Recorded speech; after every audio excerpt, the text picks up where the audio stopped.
Hi everyone, welcome to the Highlights from Ukraine podcast, your daily audio summary of the latest news reported in the Ukrainian media.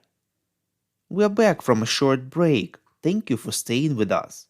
And special thanks to our Patreon supporters, including Dick Warner, who recently joined our group of top supporters. All of you make this project possible. If you haven't subscribed to our Patreon but would like to support us, you can do so by following the link in the description to this episode. My name is Artem, and here is the news. 523 days less the Russian invasion of Ukraine.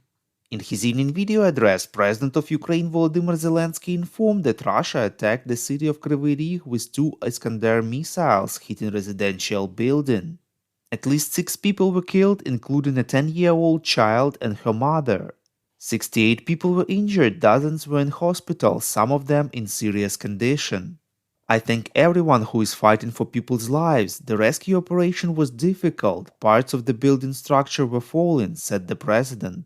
He also informed that Russian forces shelled Kherson with artillery, killing a police officer and wounding 9 other people, including a child.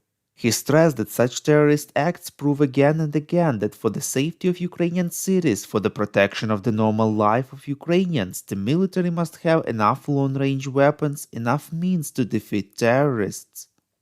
Zelensky believes that the world's sanctions pressure against Russia deserve a significant increase. He pointed out the investigations by journalists about how Russia circumvents global sanctions and obtains critical components for weapons production. We must act together, significantly strengthen sanctions for terror, significantly limit the channels of delivery of critical components for missile production to Russia, said the president.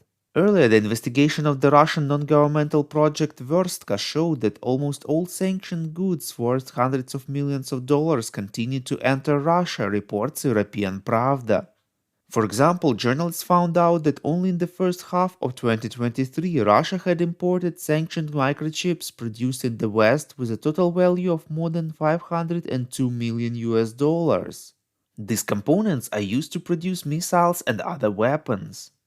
According to their conclusions, importing anything from anywhere in the world, from dual-use microchips to a turbojet engine for an Airbus, is now possible. And Western companies are involved in the schemes to circumvent sanctions through third countries. As noted, almost all Western electronics enter Russia through China and Hong Kong.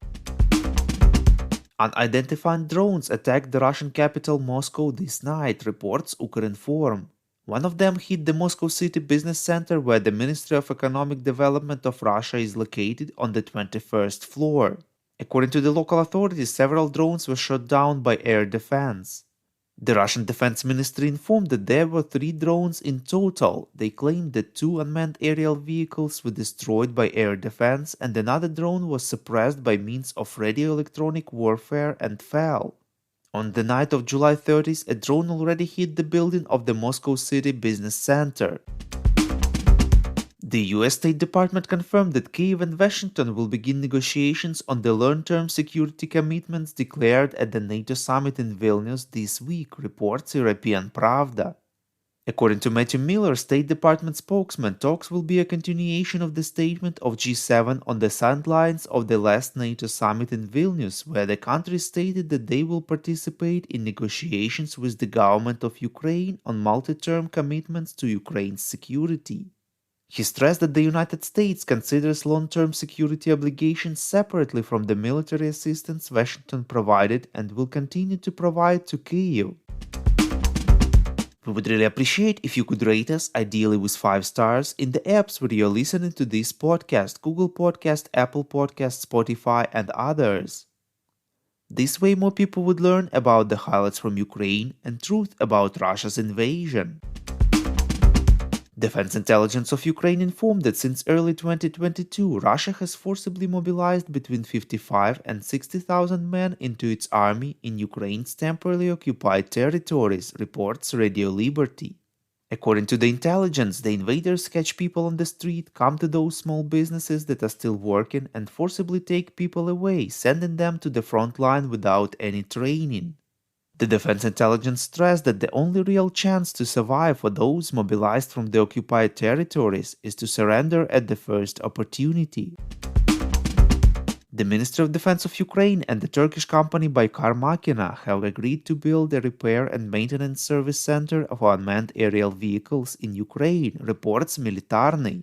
The Turkish Baykar company obtained from authorities the licenses necessary to manufacture Baykar TB2 and Akinji drones in Ukraine in June 2023.